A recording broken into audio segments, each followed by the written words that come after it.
دوستای قند، اینمی دستگاه را که میبینین به نام اسکلت خارجی یاد میشه. امسال در غرفه از این کمپانی اصلا هیچ نوبتش نبود. یک قدر سرازی بیروبار بود که بیش از حد. کلگی میایه و ایر امتحان میکنه.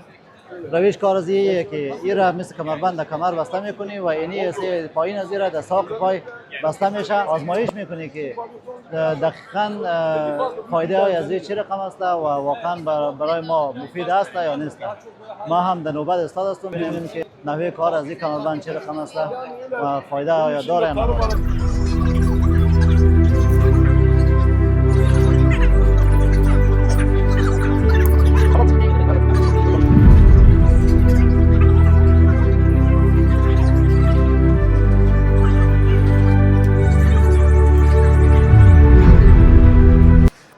دوستا این کمربند واقعا یک چیز مفید بوده.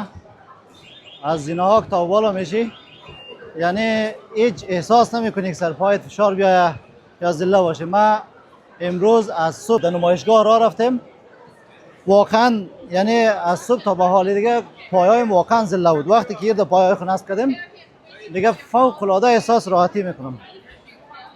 قیمت از این $800 است.